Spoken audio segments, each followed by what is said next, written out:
telah siap keadaan dan teman semuanya. Kami dari kelompok 5 berdirinya kami di sini untuk mempresentasikan hasil kelompok kami yang bertema pusat-pusat peradaban di dunia Islam.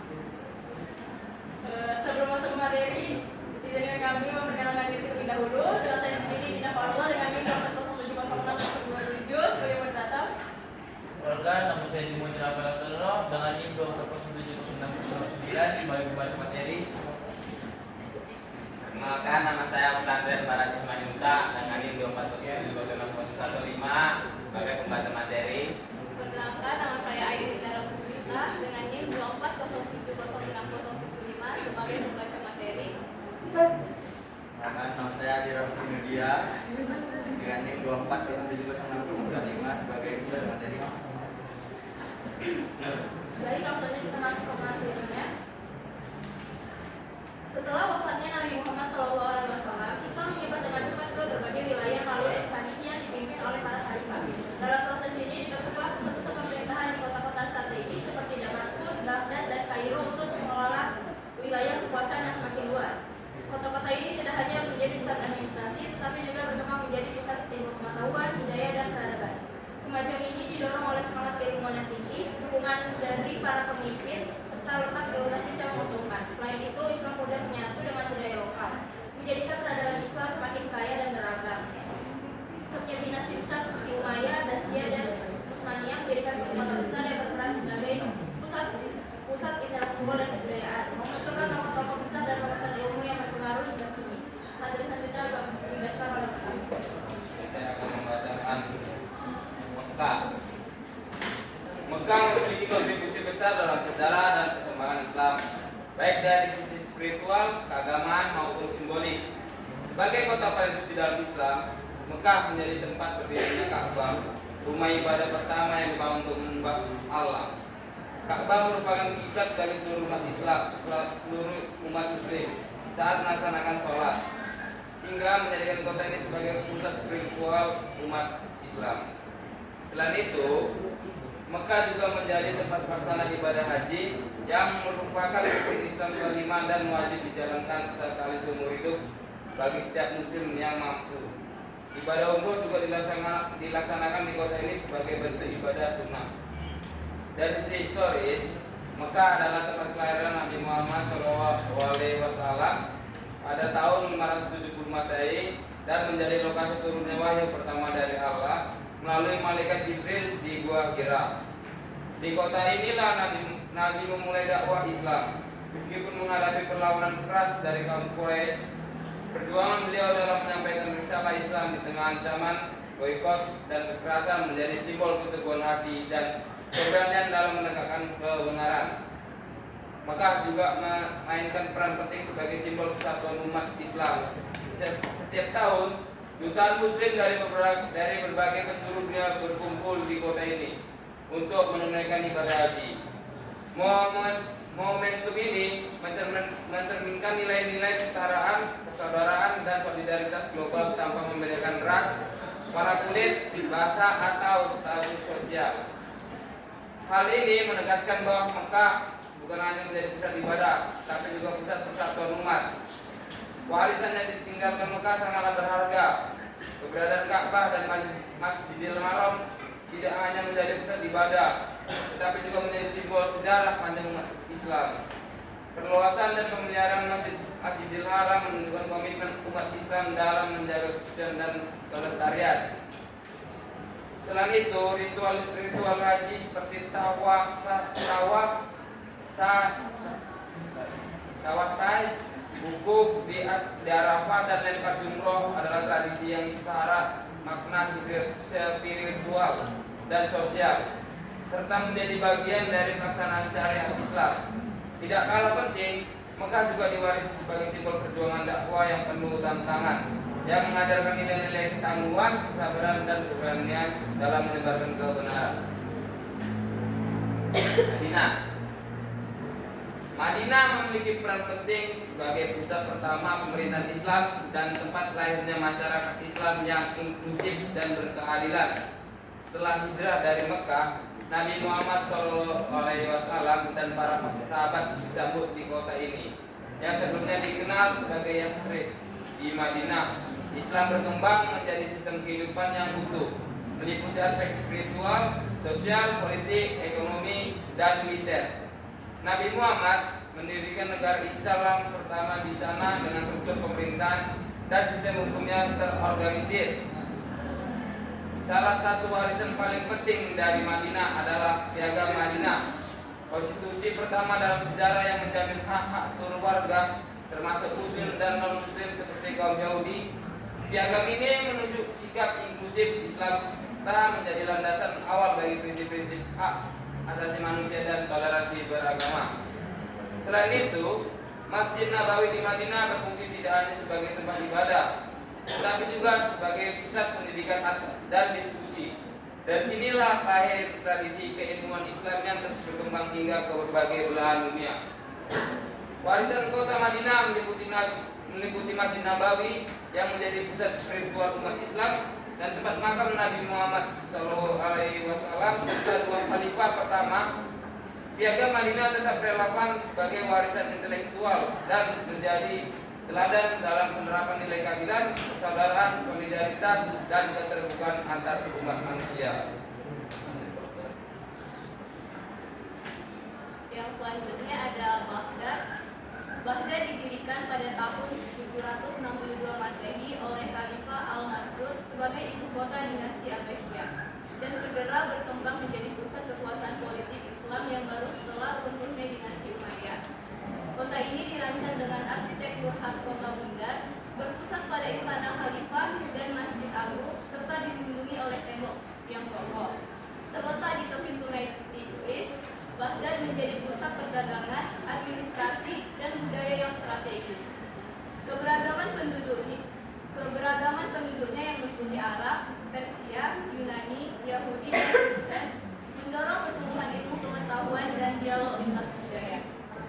Sebagai pusat kekhalifahan, Baghdad juga memainkan peran penting dalam pengambilan keputusan hukum, keuangan, dan militer. Salah satu warisan intelektual terbesar dari Baghdad adalah Bait al-Hikmah atau Rumah Kebijaksanaan yang didirikan oleh Khalifah Harun al-Rashid dan diperluas oleh Khalifah Al-Ma'mun pada abad ke-9 Masehi. Institusi ini menjadi pusat penerjemahan karya-karya penting dari Yunani, Persia, India, dan Romawi ke dalam bahasa Arab, sekaligus sebagai pusat studi ilmu pengetahuan. Bait al-Hikmah menjadi tempat berkumpulnya ilmuwan besar seperti Al-Fiqi, Al-Hawarizmi, Hunayn, Ibn Ishaq, dan Al-Farabi. Inilah masa yang dikenal sebagai zaman keemasan Islam, saat Baghdad menjadi pusat peradaban ilmu pengetahuan dunia. Di masa ini, umat Islam tidak hanya mewarisi ilmu klasik, tetapi juga mengembangkannya dengan pendekatan ilmiah dan rasional yang telah menginspirasi kebangkitan intelektual di Eropa. Berikutnya ada Kairo. Kairo yang didirikan oleh dinasti Fatimiyah pada tahun 969 Masehi berkembang menjadi salah satu pusat terpenting dalam sejarah peradaban Islam, terutama dalam bidang ilmu agama, sastra, dan filsafat. Pusat keilmuan ini dipusatkan di Universitas Al-Azhar yang didirikan setahun kemudian. Awalnya sebagai masjid, kemudian menjadi lembaga pendidikan Islam tertua yang masih aktif hingga kini. Pada masa dinasti Ayyubiyah di bawah Salahuddin Al-Ayyubi, Al-Azhar bertransformasi menjadi benteng utama mazhab Syafi'i, menggantikan dominasi Syiah Fatimiyah. Para ulama besar seperti Imam Al-Nawawi dan Imam Al-Suyuti memberikan kontribusi besar dalam menjadikan Al-Azhar sebagai pusat otoritas keilmuan Islam klasik. Dinasti Fatimiyah sendiri memainkan peran besar dalam membangun infrastruktur sosial dan keagamaan Kairo, termasuk rumah sakit, madrasah, perpustakaan, dan sistem irigasi.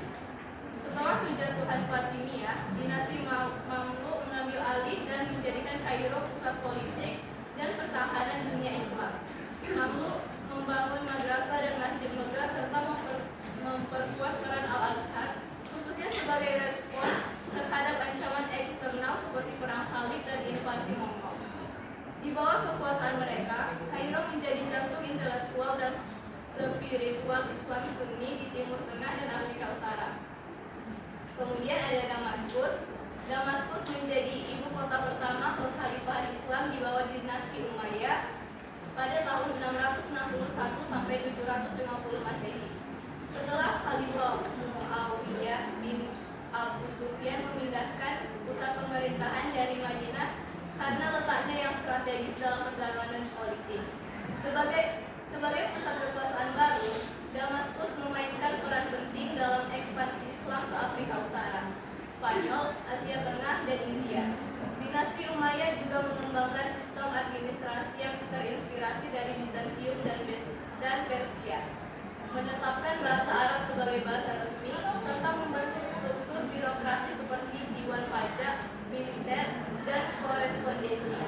Salah satu simbol keagungan Umayyah adalah Masjid Agung Damaskus atau Masjid Umayyah yang dibangun oleh Khalifah Al-Walid I. Masjid ini menjadi contoh awal arsitektur Islam dengan perpaduan pengaruh Romawi Bizantium dan unsur khas Islam seperti kubah besar, mihrab, menara, dan mosaik artistik. Selain itu, Damaskus menjadi pelopor dalam sistem pemerintahan Islam klasik melalui pengembangan birokrasi, sistem pos, dan pencetakan mata uang sendiri, yang kemudian menjadi model bagi kekhalifahan Abbasiyah dan dinasti-dinasti berikutnya. Berikutnya adalah Kairouan. Kairouan yang didirikan oleh Uqbah bin Nafi pada tahun 670 Masehi saat kekhalifahan Umayyah terletak di utara Tunisia dan berkembang pesat di bawah dinasti Aghlabiyah 800 sampai 909 Masehi.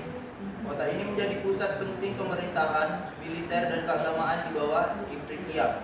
Letaknya yang strategis dan perannya dalam penyebaran Islam di kalangan suku Barbar menjadikan Kairouan sebagai pusat pendidikan Islam dan pengkajian Al-Quran sejak masa Khalifah Muawiyah. Masjid Agung Kairouan yang dibangun oleh Uqbah bin Nafi merupakan salah satu masjid tertua dan terbesar di Afrika Utara, menjadi model arsitektur menjadi masjid di wilayah Maghreb. Di bawah dinasti Aghlabiyah, masjid ini berkembang menjadi pusat keilmuan Islam dan studi sekuler, menjadikan Kairouan sebagai tujuan ziarah utama umat Islam selain Mekah dan Madinah. Kini kota ini termasuk situs warisan dunia UNESCO. Selanjutnya Isfahan. Isfahan adalah kota bersejarah di Iran yang pernah menjadi ibu kota negara pada abad ke-16 sampai ke-17, terutama pada masa dinasti Safavid. Terletak di tengah Iran, kota ini dikenal dengan arsitektur Islamnya yang megah seperti Masjid Shah, Masjid Lord Polah, dan Naqshband Jahan Square yang kini menjadi situs warisan dunia UNESCO. Isfahan juga terkenal dengan jembatan kunonya seperti Siopol dan Kaju Bridge yang berfungsi sebagai tempat berkumpul warga. Sebagai pusat budaya, Isfahan memiliki tradisi seni yang kaya, termasuk kaligrafi, musik klasik Iran, dan kerajinan tangan seperti karpet Persia, keramik, dan miniatur lukisan. Bazar tradisional menawarkan barang antik dan kuliner khas seperti biryani ala Isfahan dan fasenjan. Semua ini menjadikan Isfahan sebagai kota yang kaya akan warisan budaya dan daya tarik sejarah. Selanjutnya ada Istanbul.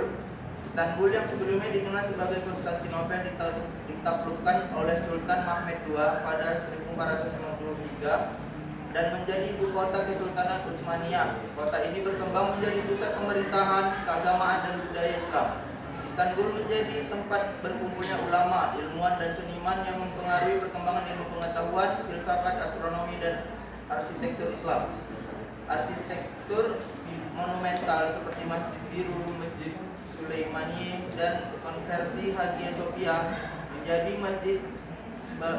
simbol kekayaan Utsmaniyah. Istanbul juga dikenal sebagai pusat pengembangan seni kaligrafi dan manuskrip Al-Quran serta koleksi artefak bersejarah. Meskipun mengalami perubahan besar setelah menjadi republik, Turki tetap mempertahankan warisan Islam melalui kebijakan sosial, budaya, dan politik yang memperhatikan hak-hak wanita dan kebebasan beragama. Partai-partai Islam juga berkembang dan mempengaruhi jalannya pemerintahan di Turki. Selanjutnya ada Delhi. Islam masuk ke India pada abad ke-7 melalui perdagangan dan dakwah yang damai. Ada dua golongan Muslim di India, keturunan asing yang membawa Islam dan penduduk asli India yang masuk Islam. Di New Delhi, komunitas Muslim mayoritas menganut mazhab Hanafi dengan sebagian kecil Syiah. Sejak 2000, kesadaran untuk mempelajari Islam tumbuh. Terlihat dari banyaknya taman pengajian Al-Quran yang aktif di masjid-masjid. Ini mencetak banyak hafiz Al-Quran. Taj Mahal yang dibangun oleh Shah Jahan pada abad ke-17 menjadi simbol kejayaan dinasti Mughal. Meski beragama Islam, Shah Jahan menerapkan kebijakan toleransi agama, memberikan kebebasan beragama bagi rakyatnya. Taj Mahal bukan hanya lambang cinta, tetapi juga cerminan kemajuan dan stabilitas kerajaan Mughal di tengah masyarakat majemuk. Dengan demikian, Islam di India berkembang melalui proses damai, menciptakan kontribusi besar dalam budaya dan sejarah India dengan New Delhi dan Taj Mahal sebagai peringatan. Selanjutnya ada Andalusia. Andalusia yang terletak di semenanjung Iberia menjadi pusat peradaban Islam selama lebih dari 7 abad, dimulai sejak penaklukan bangsa Moor pada abad ke-8. Wilayah ini dikenal sebagai contoh peradaban multikultural di mana Muslim, Kristen, dan Yahudi yang berdampingan dalam toleransi tinggi. Kota Cordoba menjadi pusat intelektual dunia Islam dengan perpustakaan besar yang menyimpan karya-karya filsafat dan ilmiah dari Yunani dan Romawi yang diterjemahkan ke dalam bahasa Arab dan kemudian mempengaruhi pemikiran Eropa. Dalam bidang kedokteran, Andalusia berkembang pesat dengan adanya rumah sakit besar dan ilmuwan seperti Al-Zahrawi yang mengembangkan teknik bedah. Ilmu pengetahuan, filosofi, dan kedokteran di Andalusia turut memajukan pengetahuan yang kemudian dibawa ke Eropa. Toleransi beragama memungkinkan kolaborasi antara ilmuwan Muslim, Kristen, dan Yahudi yang berkontribusi pada perkembangan ilmu pengetahuan. Bahasa budaya Andalusia dapat dilihat dari hasil piktur megah seperti Masjid Agung Cordoba dan Alhambra serta karya sastra dan seni. Meski kekuasaan Muslim di Andalusia berakhir pada abad ke-15, pengaruhnya dalam ilmu pengetahuan dan kebudayaan tetap bertahan, memberikan kontribusi penting terhadap periode Renaissance di Eropa. Selanjutnya ada Transoxiana. Transoxiana yang mencakup kota-kota besar seperti Bukhara dan Samarkand di Asia Tengah menjadi pusat peradaban dan ilmu pengetahuan pada abad ke-8 hingga ke-13. Bukhara dan Samarkand dikenal sebagai pusat pendidikan dan intelektual dengan banyak ilmuwan besar yang lahir di sana. Al-Khwarizmi, matematikawan asli Bukhara, dikenal sebagai Bapak Al-Jabar dan memberikan kontribusi besar dalam perkembangan Al-Jabar serta sistem akal. Karya-karyanya seperti Al-Kitab Al-Mukhtasar fi Hisab Al-Jabr wal Muqabalah menjadi dasar bagi matematika modern. Sementara itu, Ibn Sina Avicenna, ilmuwan dari wilayah ini, menulis Al-Qanun fi Al-Tib yang menjadi referensi utama dalam kedokteran di dunia Islam dan Eropa. Bukhara dan Samarkand memainkan peran kunci dalam menyimpan dan mengkaji bahasa ilmiah dari berbagai budaya, serta menyebarkan pengetahuan di dunia barat melalui terjemahan dan interaksi budaya.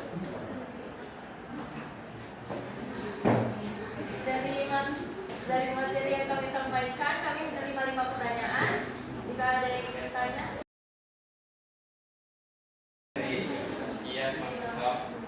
Pertanyaannya, apa pengaruh Al-Azhar terhadap perkembangan ilmu pengetahuan seperti matematika, astronomi, dan kedokteran di dunia Islam, dan bagaimana universitas tersebut memadukan ilmu keselamatan dengan ilmu pengetahuan modern? Oke. Universitas Al-Azhar di Kairo, Mesir adalah salah satu lembaga pendidikan Islam tertua dan paling berpengaruh di dunia. Didirikan pada tahun 1970 Masehi oleh Kekhalifahan Fatimiyah. Al-Azhar awalnya berfungsi sebagai pusat studi keislaman, namun seiring waktu memainkan peran penting dalam perkembangan ilmu pengetahuan, termasuk ilmu sekuler seperti matematika, astronomi, dan kedokteran. Pengaruh Al-Azhar terhadap ilmu sekuler selama abad pertengahan, Al-Azhar menjadi pusat penerjemahan, pembelajaran, dan pengembangan ilmu pengetahuan, termasuk ilmu-ilmu dari Yunani, Persia, dan India. Banyak ulama yang mengajar di Al-Azhar juga mendalami ilmu kedokteran, matematika, dan astronomi. Ulama seperti Ibn Yunus astronom, Al-Hatyam optik, dan Ibn al-Nafis kedokteran terhubung secara intelektual dengan tradisi pembelajaran di Mesir dan dunia Islam yang lebih luas yang dipengaruhi oleh lembaga-lembaga seperti Al-Azhar. Meskipun tidak semua dari mereka adalah pengajar langsung di Al-Azhar, lembaga ini menjadi tempat berkembangnya gagasan-gagasan mereka dalam ranah ilmu Islam. Kurikulum klasik Al-Azhar mencakup ilmu keislaman, tafsir, hadis, fikih, nahwu, sekaligus membuka ruang bagi ilmu logika, mantik, filsafat, dan matematika dasar sebagai alat bantu dalam memahami agama. Hal ini menunjukkan adanya kemajuan awal antara keislaman dan ilmu rasional. Transformasi menuju ilmu modern pada masa reformasi Muhammad Asdu dan Rifa'ah Tahtawi abad ke-19, Al-Azhar mulai membuka diri terhadap ilmu-ilmu modern. Usaha ini ditingkatkan lagi oleh pemerintah Mesir pada abad ke-20 yang menjadikan Al-Azhar sebagai universitas formal dengan fakultas sains, kedokteran, teknik, dan lain-lain. Fakultas sains dan kedokteran yang setara dengan universitas modern lainnya, di samping fakultas agama. Dengan sistem ini, mahasiswa dapat menempuh pendidikan dalam bidang keislaman sekaligus mendapat gelar dalam ilmu modern. Kesimpulan, Al-Azhar memiliki peran historis dan kontemporer yang penting dalam menjembatani ilmu keislaman dan sekuler. Awalnya berkontribusi secara tidak langsung terhadap perkembangan sains melalui ulama dan jaringan ilmuwan. Al-Azhar kemudian bertransformasi menjadi universitas modern yang secara langsung mendidik para ilmuwan dan profesional dalam berbagai bidang sekuler. Pendekatan ini menjadikannya model pendidikan Islam yang berusaha menyatukan spiritualitas dan rasionalitas dalam satu sistem.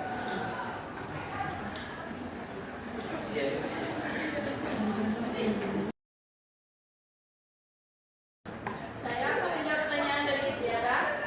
Pertanyaannya, bagaimana pengaruh pusat-pusat peradaban Islam terhadap perkembangan ilmu pengetahuan di dunia barat? Ada 4 pengaruh utama. Yang pertama itu adalah penelusuran dan penerjemahan ilmu pengetahuan kuno. Ilmuwan Muslim di pusat-pusat seperti Baghdad atau Baitul Hikmah, Kairo, dan Andalusia menerjemahkan karya-karya filsuf dan ilmuwan Yunani seperti Aristoteles, Plato, Galen, dan Ptolemeus ke dalam bahasa Arab. Karya-karya ini kemudian diterjemahkan kembali ke dalam bahasa Latin oleh sarjana Barat, terutama melalui pusat-pusat pembelajaran di Spanyol dan Sisilia. Yang kedua, pengembangan ilmu pengetahuan. Umat Islam tidak hanya menerjemahkan, tetapi juga mengembangkan ilmu pengetahuan dalam berbagai bidang seperti matematika, al-Khwarizmi, mengembangkan aljabar dan algoritma. Astronomi, ilmuwan Muslim menyusun tabel astronomi yang akurat dan memperbaiki model geosentris. Kedokteran, karya Ibnu Sina, Avicenna, dan Al-Razi menjadi referensi utama di Universitas Eropa selama berabad-abad. Filsafat, pemikiran Ibnu Rushd dan Al-Farabi mempengaruhi filsuf Kristen seperti Thomas Aquinas. 3. Lahirnya universitas dan tradisi akademik. Model pendidikan tinggi di dunia Islam seperti madrasah memberi inspirasi pada pembentukan universitas di Eropa seperti Universitas Bologna, Paris, dan Oxford. Yang keempat, pertukaran budaya di Andalusia dan Sisilia. Di wilayah-wilayah seperti Andalusia atau Spanyol Islam, komunitas Muslim, Yahudi, dan Kristen hidup berdampingan dan saling bertukar ilmu. Kota seperti Cordoba dan Toledo menjadi pusat penyebaran pengetahuan Islam ke Barat. Gimana Tiara?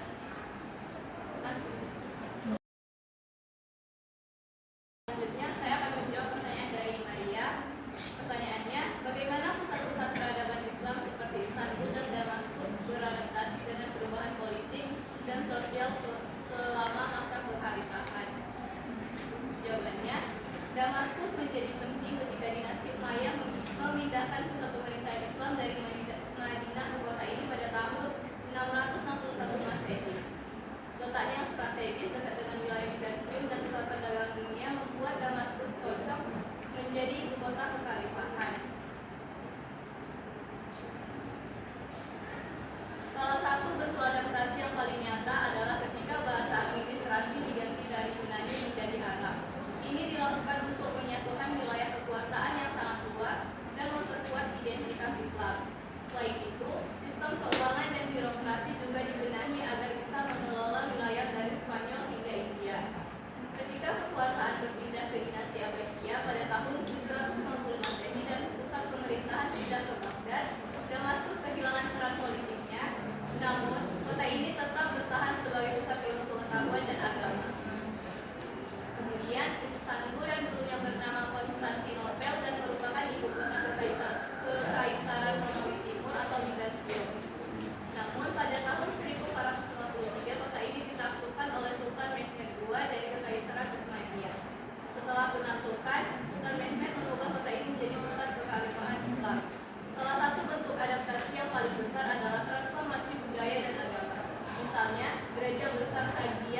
Mekah memiliki peran yang sangat penting dalam penyebaran agama Islam pada masa Nabi Muhammad. Sebagai kota kelahiran Nabi Muhammad, Mekah menjadi tempat awal turunnya wahyu dan pusat dakwah Islam pertama. Mekah juga merupakan kota yang strategis karena menjadi pusat perdagangan dan ziarah, sehingga pesan Islam dapat tersebar luas melalui para pedagang dan peziarah yang datang ke Ka'bah.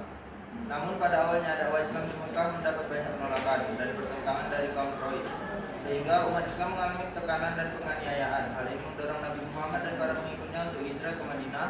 Meskipun begitu, Mekah tetap menjadi kota suci dan simbol penting dalam perkembangan Islam.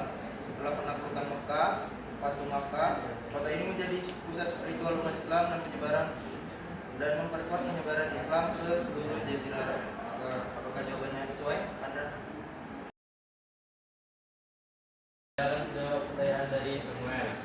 Pertanyaannya itu, berilah pendapat kalian bagaimana seharusnya kita sebagai generasi muda memaknai kejayaan pusat peradaban Islam dalam kehidupan modern.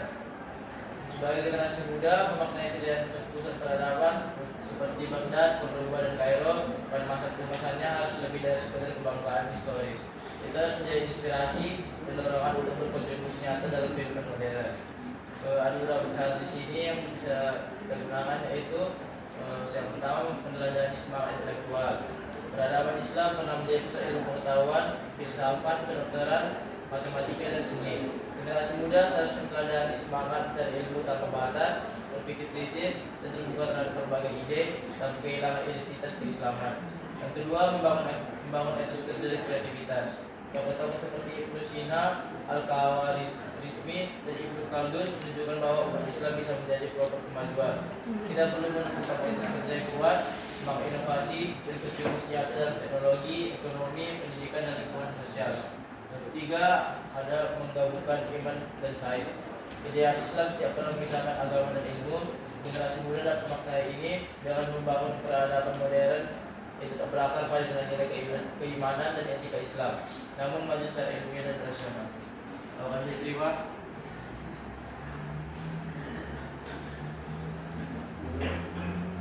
Baik, kesimpulan dari materi yang kami sampaikan itu adalah dari Mekah yang menjadi titik awal penyebaran Islam hingga wilayah-wilayah yang lebih luas seperti Andalusia dan Transoksiana.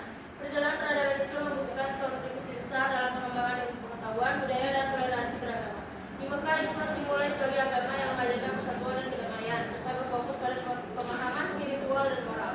Pengaruhnya meluas ke berbagai wilayah, termasuk ke daerah-daerah seperti Andalusia, yang menjadi contoh peradaban multikultural dengan pencapaian luar biasa dalam bidang filsafat, kedokteran, arsitektur, dan seni. Di kota-kota seperti Cordoba dan Granada, Islam membawa kemajuan besar dalam ilmu pengetahuan dengan pengembangan sekolah-sekolah, masjid, dan rumah sakit yang mencerminkan keberagaman dan toleransi agama yang tinggi. Sementara itu di Asia Tengah, khususnya di Bukhara dan Samarkand, pusat-pusat intelektual ini melahirkan tokoh-tokoh ilmuwan dan matematikawan besar seperti Al-Khawarizmi dan Ibnu Sina. Karya-karya mereka memberi dampak besar pada matematika, kedokteran, dan astronomi yang tidak hanya mempengaruhi dunia Islam, tetapi juga mempengaruhi Eropa. Seluruh perjalanan ini mencerminkan bagaimana